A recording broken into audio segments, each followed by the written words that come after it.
Cuando leíamos al comienzo de este salmo simplemente tiene allí un pequeño subtítulo y dice Salmo de David Masquil, ¿cierto?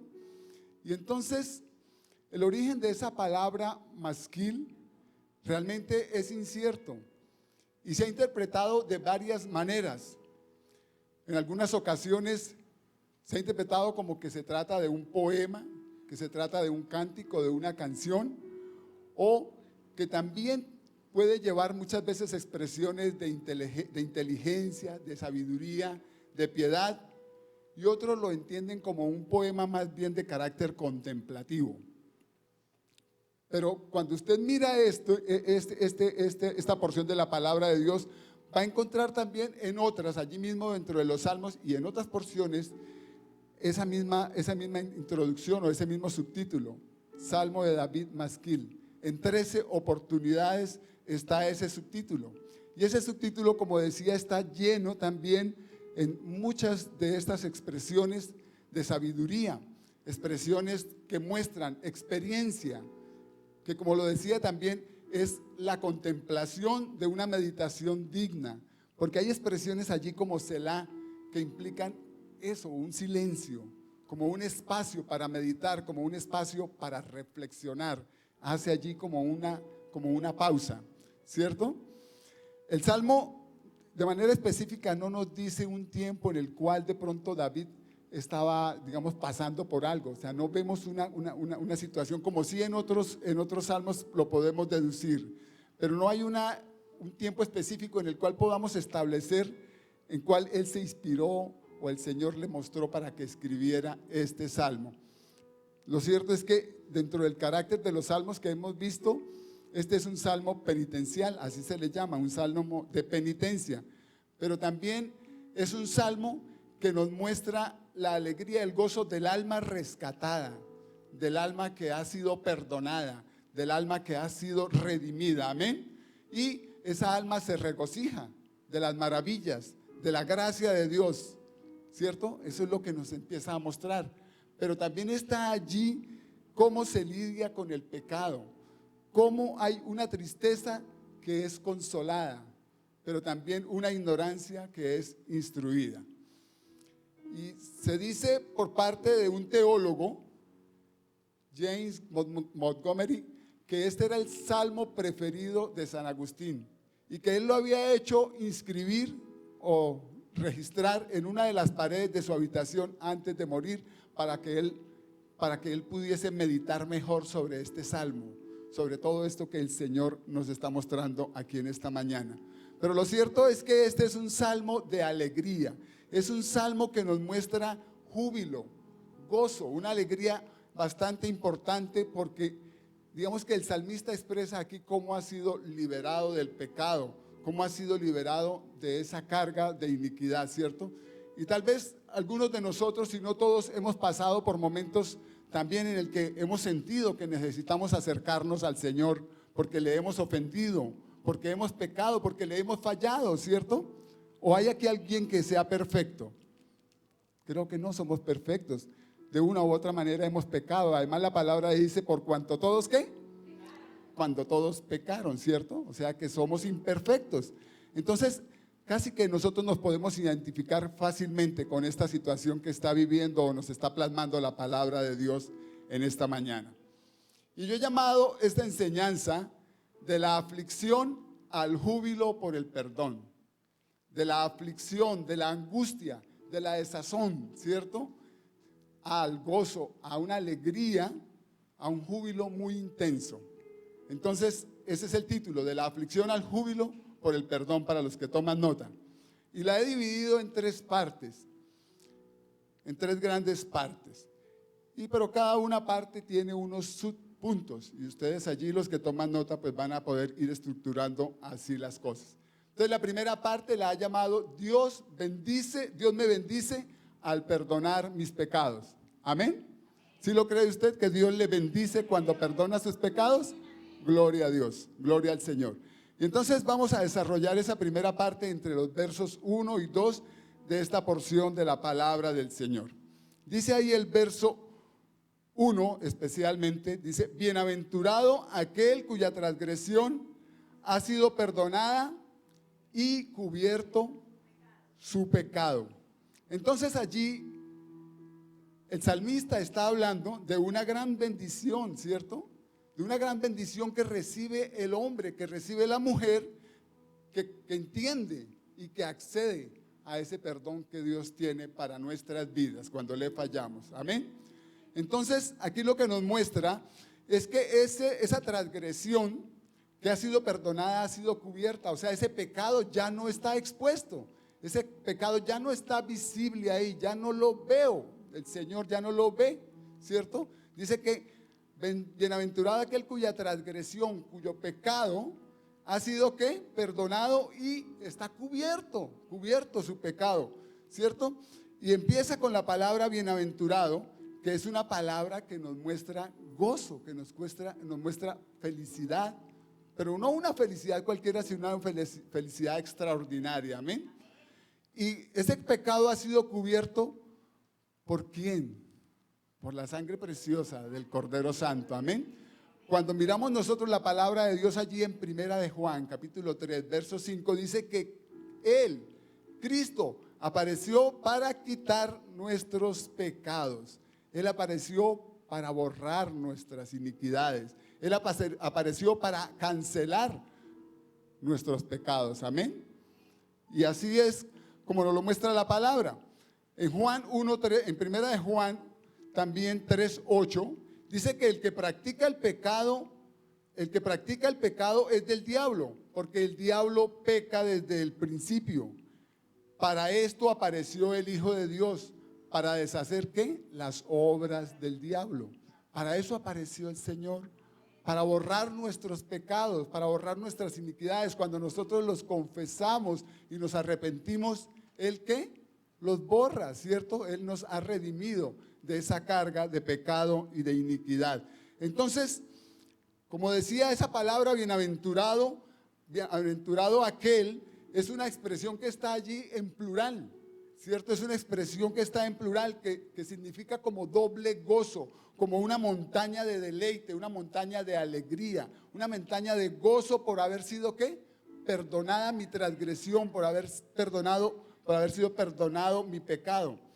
Y eso es lo que yo debo experimentar precisamente cuando el Señor me perdona, ¿cierto? Cuando yo he fallado y vengo a Él y Él me perdona, entonces debe haber una expresión de gozo, ya no debe haber esa aflicción, ¿cierto? Porque ustedes tal vez recordarán cuál sería la aflicción de David en esos momentos antes de. Él había pecado gravemente, ¿cierto? Y su corazón debería estar consumido, como lo veremos más adelante. Entonces, hay algo que también nos muestra allí, es que el Salmo 1 nos enseña también cómo es una persona bienaventurada. Bienaventurada, dice allí, bienaventurado el varón que no anduvo en consejo de malos, ni estuvo en camino de pecadores, ni en silla de ¿qué? De escarnecedores se ha sentado, sino que en la ley de Jehová está su delicia y en ella medita por allá cada cuánto, de día y de noche. Y ese debe ser nuestro diario vivir, la meditación en la palabra de Dios, porque yo creo que aquí palabras más, palabras menos, como decía al comienzo, hemos fallado, ¿cierto? Pero dice la palabra ahí del Salmo 1 que no anduvo, y yo creo que difícilmente todos hemos tenido fallas y hemos andado en uno o en otro momento por caminos de pecado, de dificultad humana, ¿cierto? Pero eso nos lo muestra allí la palabra de Dios en el Salmo 1. Pero cuando nosotros hemos fallado, podemos ver que en el Salmo 32 también hay otra forma en la cual usted y yo podemos ser felices, podemos ser bienaventurados. Amén.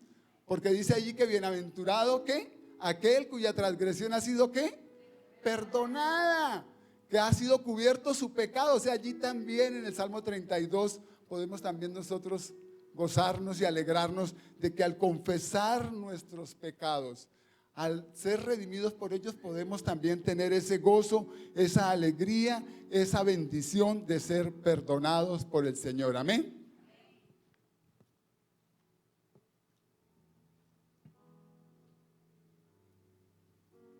Entonces, digamos que David experimenta allí en su propia vida esa misma oportunidad de ser un bienaventurado, ¿cierto?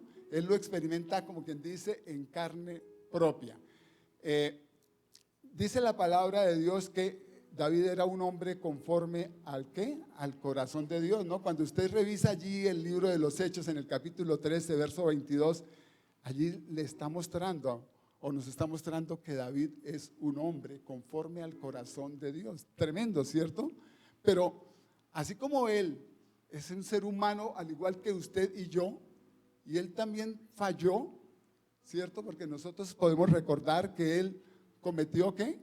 Una inmoralidad sexual, ¿cierto? Con Betsabé, ¿cierto? Pero además de eso, para encubrir eso, ¿él qué hizo? Borró así las cositas suavemente y mandó matar simplemente al esposo de Betsabé, a Urías, ¿cierto? Y eso lo encuentra usted allí en el libro de Samuel, en la segunda carta de Samuel, capítulo 11, donde usted va a encontrar claramente toda esa historia. Y entonces, si nosotros viéramos esa situación, pues era una situación terrible porque era un hombre conforme al corazón de Dios, ¿cierto? Y nosotros también, pues, somos hijos de Dios y queremos honrarle y exaltar el nombre del Señor y queremos con nuestro testimonio cada día honrar su santo y glorioso nombre, ¿cierto? Que por nuestros frutos, que sean frutos de santidad, seamos conocidos, no por nuestros frutos de pecado, de iniquidad, sino por los frutos dignos de arrepentimiento que deben haber en cada uno de nosotros. Amén. Pero mire que David conocía claramente cuáles eran las consecuencias y la seriedad del pecado, ¿cierto? Pero también él sabía lo que es ser verdaderamente perdonado. Y esto nos lo toma también el apóstol Pablo allí en el libro de Romanos, en el capítulo 4, en el verso 6 al 8, cuando está hablando del bienaventurado del hombre a quien Dios atribuye justicia sin obras. Usted y yo sabemos que no es por obras, ¿cierto? No es por obras que nosotros nos salvamos.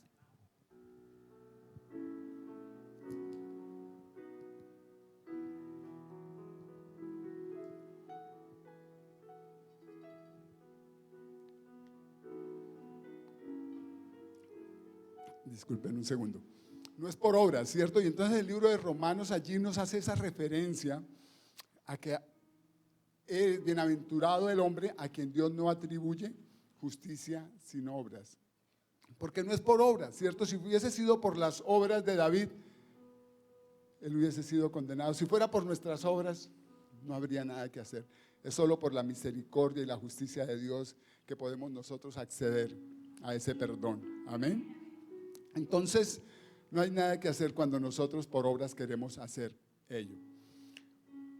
Otro punto ya sobre el versículo 2, que habla sobre el bienaventurado el hombre, a quien Jehová no culpa de iniquidad. Bienaventurado al hombre a quien Jehová no culpa de su maldad, ¿cierto? Y eso que nos establece allí la palabra es de un verdadero perdón, porque Dios perdona de verdad, amén. No es como el que escucha a uno que dice, no, yo lo perdono, pero no olvido. ¿Habrá perdonado? Ha perdonado, ¿cierto? Pero Dios es un Dios perdonador.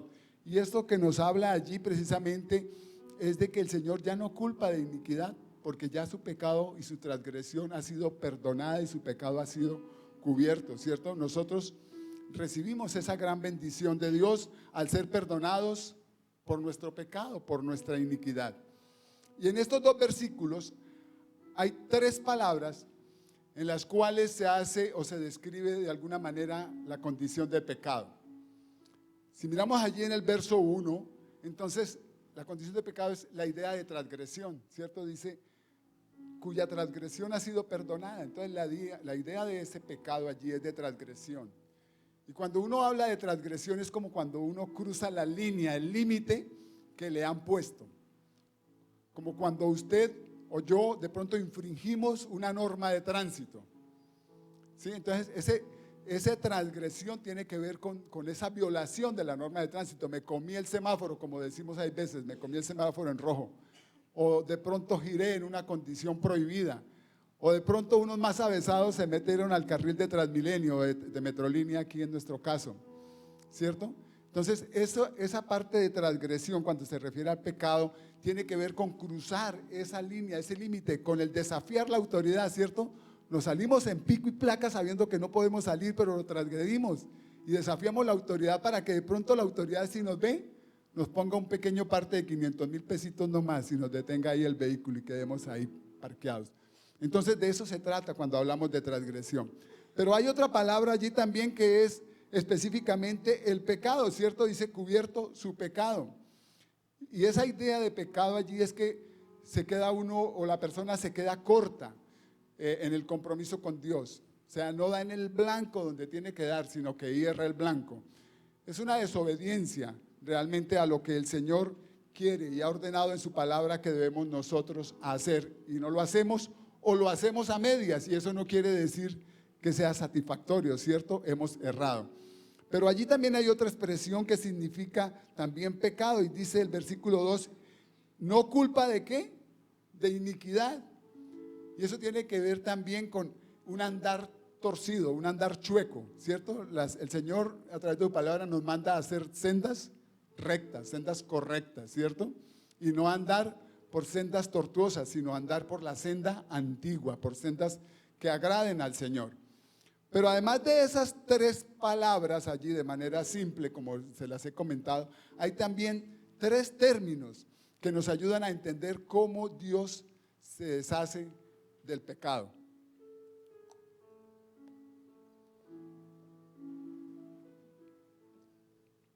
Y esos tres términos que tenemos allí, el primero es, cuando habla de transgresión, dice que ha sido perdonado. Y la idea de que ha sido perdonado es que esa carga ha sido quitada, que esa deuda ya no existe, ¿cierto? Ya no existe, ya eso ha sido perdonado, esa transgresión ya no existe, ya ha sido quitada, ha sido perdonada. Y la otra es que dice que en el verso 1 también que cubierto su pecado. Entonces la idea de ser cubierto es aquella que ha sido cancelada por la sangre, por el sacrificio de nuestro Señor Jesucristo, ¿cierto? Precio de sangre que Él pagó por el perdón de nuestros pecados. Pero la idea también que hay allí de no culpa, ¿cierto? En el verso 2, a quien Jehová no culpa de iniquidad, es de cuentas por pagar que no son tomadas en cuenta. El Señor las ha asumido y las ha pagado en la cruz del Calvario por cada uno de nosotros, amén. Porque dice que el acta que estaba en contra nuestra fue ¿qué? Ya no existe, o sea, ya usted no tiene una cuenta por pagar en ese sentido si ha sido perdonado por el Señor. ¿A usted no le da alegría? ¿No le da gozo? Siéntase un bienaventurado, siéntase un bienaventurado, sentámonos como unos bienaventurados. Esa cuenta tan grande, que quién sabe cuántas páginas o cuántos cuadernos ya llevaríamos llenos por nuestras faltas, ya no existe, porque el Señor ya los borró. Amén, ya los borró.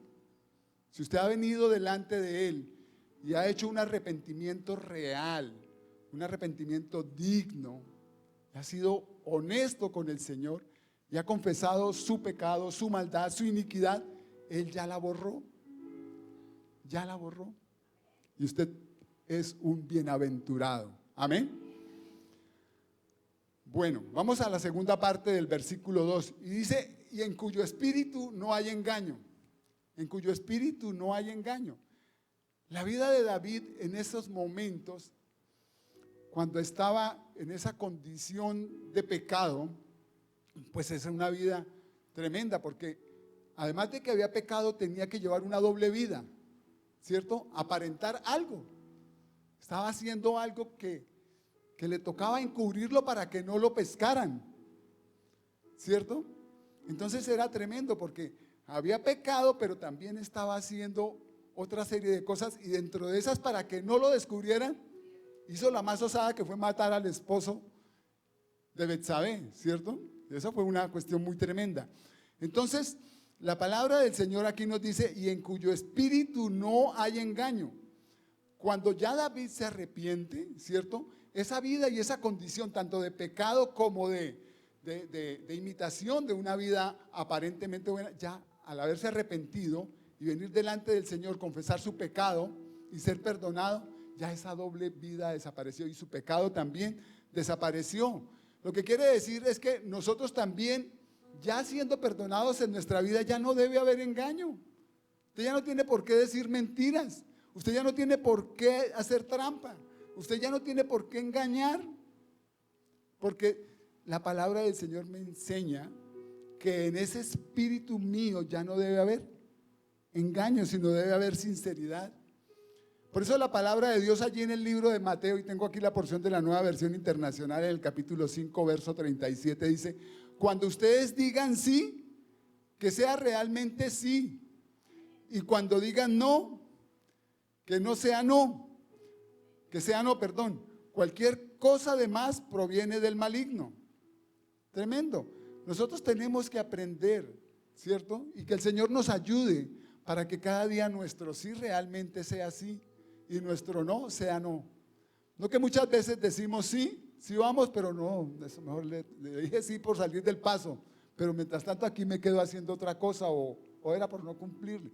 No, o sea, no hay mentira pequeña, grande, todas son mentiras y todas son pecado. Entonces no debe haber en mi espíritu un corazón, o no debe haber algo que me conduzca al engaño. Mire, decía Spurgeon lo siguiente: la lección de todo es esta: sé honesto, pecador, que Dios te haga honesto, haz un limpio deseo delante de Dios, ten una religión honesta o no tengas ninguna, ten una religión de corazón o de otra manera no la tengas. Haz de lado toda vestimenta y ropaje de piedad y permite que tu alma se encuentre bien internamente. Sé honesto, que nuestra alma, que nuestro ser se encuentre bien internamente, que podamos realmente honrar a Dios, ¿cierto? No podemos nosotros llevar una doble vida, aparentar aquí piedad y orar y levantar las manos y dar saltos y gritos de júbilo, y llegar afuera y portarnos de manera diferente. Debemos ser lo mismo, debemos ser transparentes como el agua cristalina, debemos ser de una sola pieza, dirían por ahí, pero no podemos ser de doble moral o de doble comportamiento. No hay en quien ha sido perdonado un espíritu de engaño. Bueno, punto 2, la agonía del pecado escondido y no confesado, la lucha, la tribulación, la angustia, la agonía del pecado no confesado, la agonía del pecado escondido. Hay agonía en el corazón cuando se esconden los pecados, hay tribulación, hay carga, hay lucha, y eso es lo que nos va a mostrar la palabra de Dios. Dice en los versos 3 y 4 lo siguiente: mientras callé, ¿qué? Envejecieron mis huesos en mi gemir, en mi lamento, en mi lloro todo el día, porque de día y de noche se agravó sobre mí tu mano, se volvió mi verdor en sequedades de verano. Selah. Entonces dice allí el verso 3 que mientras cayó, mientras el salmista se mantuvo allí como en esa condición, su cuerpo, ¿cierto? Y de manera especial sus huesos, que son los que también sostienen toda esta masa de carne, ¿cierto, mi doctor José Moisés? ¿Sí son los huesos? Es la estructura, ¿cierto? Y el resto simplemente son algo otras partes que tenemos ahí pegadas a los huesos, pero sostiene toda la estructura. Pero dice que se envejecieron sus huesos, ¿cierto?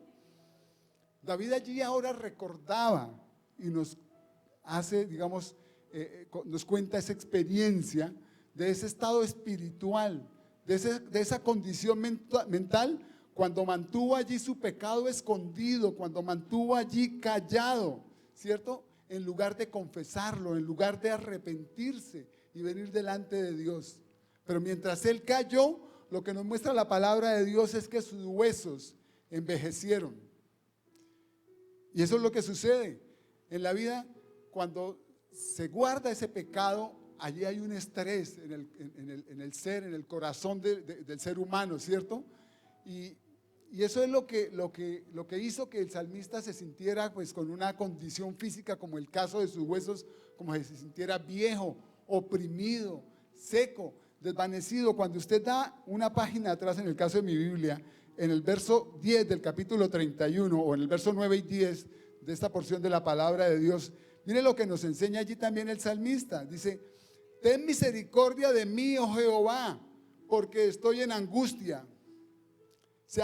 Se han consumido de tristeza, ¿qué? Mis ojos, mi alma también y mi cuerpo, porque mi vida se va gastando de dolor y mis años de suspirar. Se agotan mis fuerzas, ¿a causa de qué? ¿A causa de qué? A causa de mi iniquidad, a causa de mi pecado. Se agotan mis fuerzas y mis huesos, ¿qué? Se han consumido. Es increíble el mal tan grande que hace el pecado cuando se calla, cuando se guarda, cuando se almacena ahí y no se confiesa y no se declara. La palabra de Dios nos lo muestra así. Es tremendo. Los ojos, su cuerpo en general, su alma, se gasta de dolor, se agotan sus fuerzas y sus huesos se consumen, se envejecen. Y por eso allí el salmista, en esta porción de la palabra de Dios del Salmo 32, dice: mientras callé se envejecieron mis huesos. Qué tremendo. Ahí vemos nosotros la pérdida de esa vitalidad, la pérdida de esa paz interior, la pérdida de ese vigor que usted y yo debemos tener, porque el Señor ha venido para darnos vida, ¿cierto?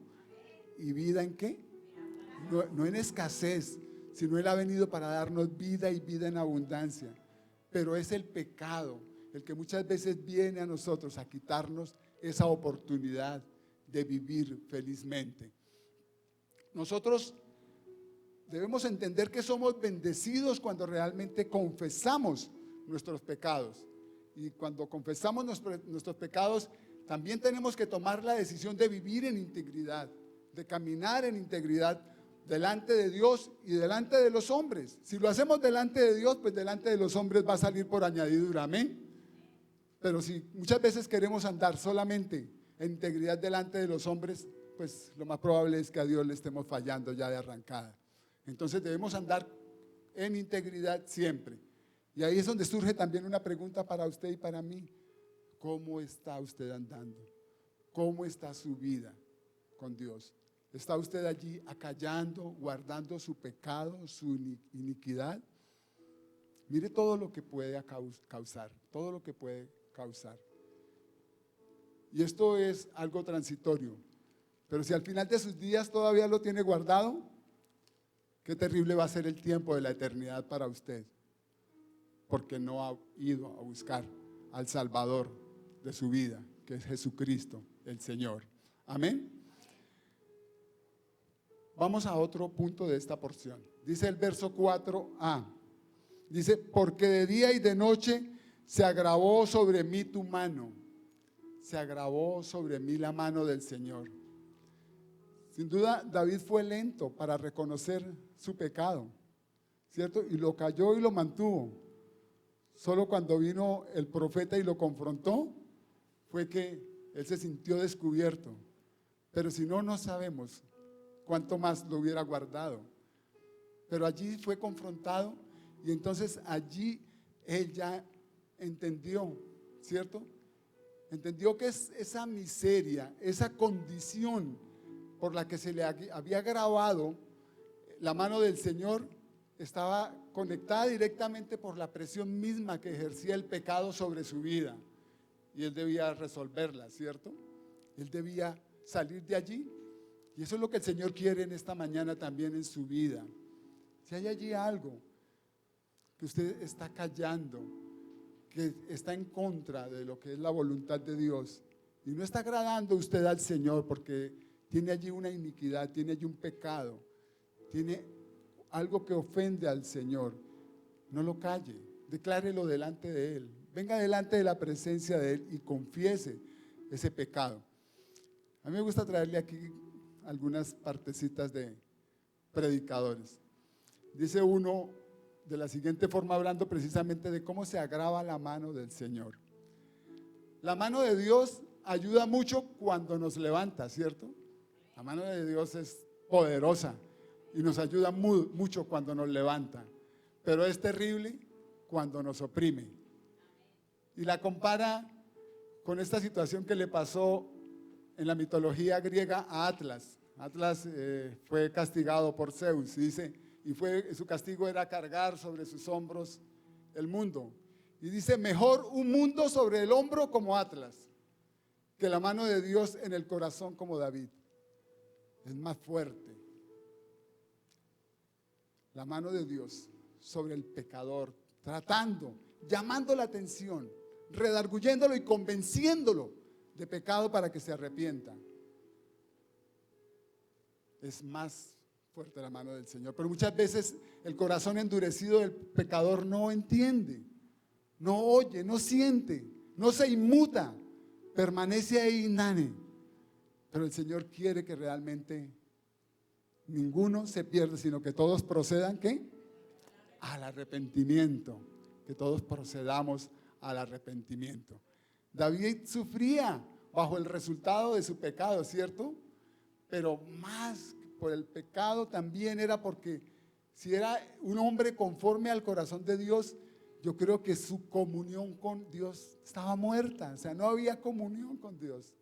Y esa culpa que lo carcomía allí y no poder tener esa intimidad con Dios para él debía ser muy tremendo. Y yo creo que para nosotros, los hijos de Dios, cuando hay una condición así también debe ser tremendo. Yo creo que no pasa uno fresco. Uno trata de ponerse en orden con el Señor cuanto antes. Amén. Bueno, dice allí el verso B del 4. Del 4 dice que se volvió mi verdor en sequedades de verano. Se volvió mi verdor en sequedades de verano. Imagínese usted una planta verde. Allí en la empresa donde yo trabajo hay un arbolito que tiene como claras las estaciones aquí en nuestro medio, es una ceiba, y llega un momento en que ella se pone completamente verde, exuberante, su verde es tremendo, es alta, tiene como unos 15 metros por lo menos de altura o más, pero llega el momento en que ella empieza a cambiar y queda completamente pelada. Se ve peladita, peladita, peladita. O sea, totalmente pelada. Y después empiezan a aparecer unos brotecitos verdes y vuelve otra vez y se llena. Y entonces, imagínense la condición de David. Ese verdor y ese esplendor que él sentía, porque sabemos que David tenía, pues o sea, tenía muchas cosas, ¿cierto? Era el rey de Israel, ¿cierto? Y ese verdor y ese esplendor que él tenía de su gloria allí, dice aquí en esta porción de la palabra que se volvió ¿en qué? En sequedades de verano. O sea, su condición fructífera, floreciente, se convirtió en una miseria, en una sequedad, en algo que ya no tenía ese verdor y esa vida y ese vigor que al comienzo sí lo tenía. Porque el pecado lo había llevado a eso, el pecado lo había llevado a esa condición. Y Dios no lo iba a dejar allí tranquilo, como les he estado comentando. Y muchas veces también eso nos pasa a nosotros. El Señor nos inquieta. El Señor allí está inquietándonos para que nos pongamos al día con Él. Y si nosotros realmente, cuando le hemos fallado al Señor, no sentimos como ese escozor, como esa miseria, como ese fracaso allí espiritual, pues déjeme decirle que ahí sí tenemos que preocuparnos. Porque la obra del Espíritu Santo, como decía Jesús allí en Juan 16:8, es cuál, dice, y cuando venga, ¿qué? Convencerá al mundo de pecado, de justicia y de juicio. Y si el Espíritu Santo realmente está morando en nuestros corazones, pues ante cualquier circunstancia debe estar allí como quien dice, atalayándonos, ¿cierto? Convenciéndonos, redarguyéndonos. Oye, pilas, mira. No nos deja tranquilos el Señor, porque esa es la obra. Y esta consideración En este punto es bien especial porque llega usted al final del verso 4 y encuentra esa pausa de la que estamos hablando, Selah. Y es una pausa para meditar, para reflexionar, según el cántico penitencial, ¿cierto? De lo que le está pasando, de lo que le está sucediendo. Dice también un predicador, dice que Selah indica un aumento o prolongación del acompañamiento para enfatizar esta terrible ilustración de un alma que se carcome a sí mismo. Ese tiempo para meditar, para pensar. Y allí usted, donde se encuentra sentado, allí en su hogar o en el sitio donde está, aquí en la casa de Dios, es también una reflexión. Es un tiempo para meditar y poner en nuestros corazones las cosas en orden. Y si hay, como lo he dicho ya y lo vuelvo y lo repito, y si hay algo de lo cual yo tenga que venir delante de Dios, confesarlo y arrepentirme para recibir de Él esa bendición, es tiempo para hacerlo. Amén. Bueno, ya vamos llegando al final, no se preocupen. Parte 3, la bondad de la confesión y el perdón. Entonces vamos a desarrollar esa porción sobre el verso 5 de este salmo, la bondad de la confesión y el perdón. Dice la palabra de Dios allí que dice: mi pecado te declaré y no encubrí mi iniquidad. Dije, confesaré mis transgresiones a Jehová, y tú perdonaste la maldad de mi pecado. Entonces, el primer problema de David que tenía, lo decíamos hace un momento, era el pecado, ¿cierto? Que él había cometido, ¿cierto? Esa inmoralidad allí, digamos, con Betsabé, pero también el asesinato de su esposo para encubrir, para tapar la falta.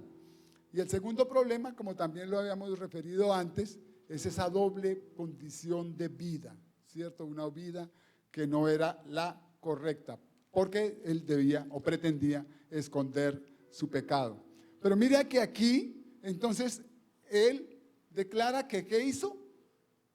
Dice, mi pecado te declaré. Él manifiesta allí que los declaró, que se los explicó al Señor. El Señor necesitaba que lo explicara, no, el Señor los conocía, pero Él quiere que vengamos nosotros delante de Él y los confesemos, ¿cierto? Y reconozcamos nuestra falta, reconozcamos nuestro pecado. Él los expuso allí delante de Dios y entonces ya no los ocultó más, ya no los escondió, ya no tapó más, simplemente entonces dice la palabra de Dios que Él los declaró, los confesó. Dice la porción B del versículo 5, dice, dije, confesaré mis transgresiones a Jehová. Confesaré mis transgresiones a Jehová. El perdón estaba listo. El Señor tenía ya listo el perdón. ¿Sí? Porque Él se deleita en su misericordia. Dice Miqueas, dice que Él se deleita en la misericordia. Amén. Qué precioso es el Señor. Él se deleita siendo misericordioso con usted y conmigo y con todos los que estamos en este lugar. Entonces el perdón estaba listo, estaba esperando, simplemente que David debía venir delante del Señor y confesarlo, ¿cierto? También la reconciliación o la restauración estaba lista, la restauración de David, de su condición al verdor anterior, a esa florescencia que él tenía, ¿cierto? Estaban listos, pero era necesario que David viniera y confesara su pecado, confesara sus transgresiones. Una confesión y un arrepentimiento tiene que ser real, tiene que ser profundo, tiene que ser genuino. Muchas veces venimos delante del Señor y no lo hacemos de manera genuina, de manera honesta. Y nosotros nos la pasamos de listo creyendo que podemos engañarlo a Él. Y resulta que a Él no podemos engañar. Más engañoso, dice la palabra, que es nuestro corazón. Pero ¿quién lo conoce? El Señor. El Señor sí lo conoce. Él lo conoce.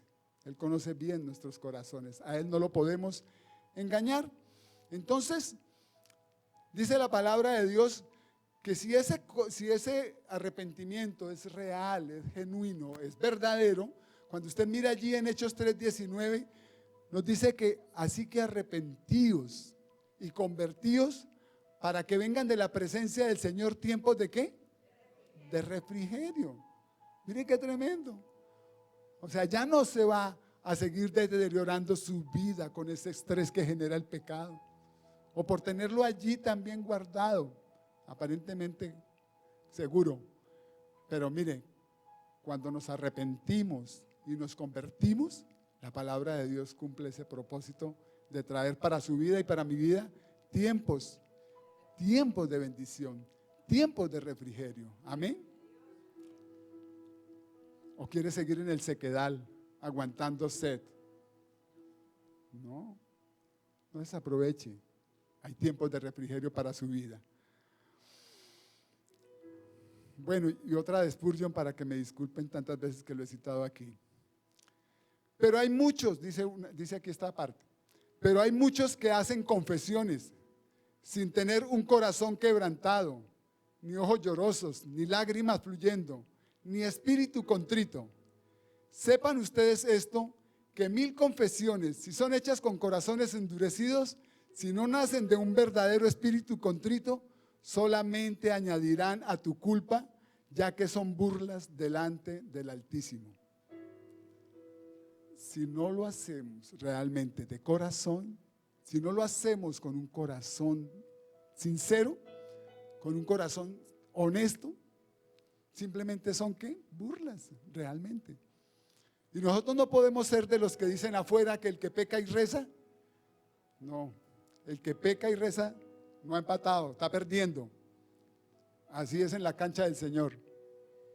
Usted peca, pero tiene que confesar y arrepentirse de su maldad y no regresar a ella. Pero no peca y reza y empata, nada. Y ahí entonces debemos detenernos nosotros un minuto. ¿Cómo están nuestras vidas? ¿Seguimos encubriendo el pecado, la maldad? ¿Pensamos que nos la vamos a pasar de listos con el Señor y engañándolo a Él, vamos nosotros a pasar bien? Recordemos lo que dice Gálatas 6:7. No os engañéis, porque Dios no puede ser burlado. Pues todo lo que el hombre sembrare, eso segará. Eso segará. El Señor no puede ser burlado. El Señor no puede ser burlado. Tenemos que tener nosotros un corazón contrito y humillado, sincero, delante de Dios. Primera de Juan 1:8-10. Primera de Juan 1:8-10 dice lo siguiente. Si decimos que no tenemos pecado, nos engañamos a nosotros mismos y la verdad no está en nosotros. Si confesamos nuestros pecados, Él es fiel y firme. ¿Para qué? Para perdonar nuestros pecados y limpiarnos de toda maldad. Si decimos que no hemos pecado, le hacemos a Él mentiroso y su palabra no está en nosotros. Tremenda palabra del Señor.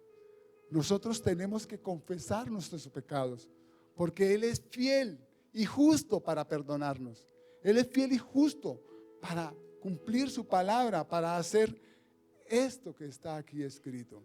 Y Él quiere que realmente nosotros vivamos una vida santa, una vida que honre y glorifique el nombre de Dios. Confesar nuestros pecados nos permite disfrutar de una comunión íntima con Dios, de una relación de intimidad con Dios.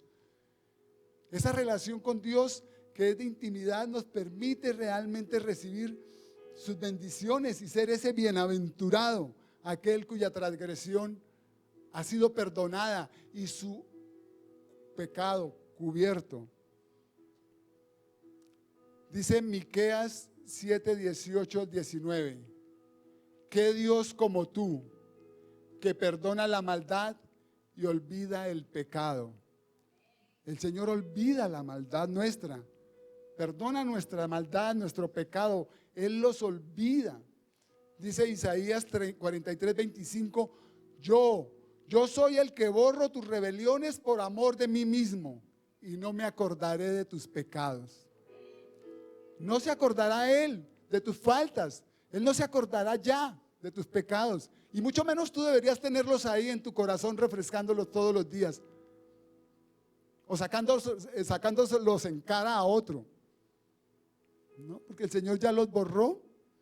Si el Señor ya no los recuerda, ni siquiera los tiene presente, ¿por qué usted se lo tiene que recordar y refregar a su semejante? ¿A qué está jugando? ¿Al santo?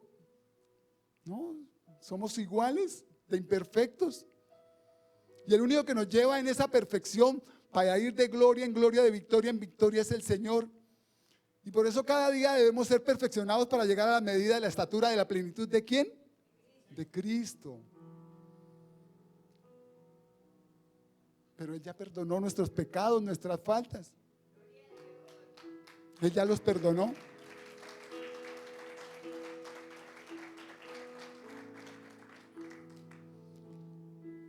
Último punto de esa porción del verso 5.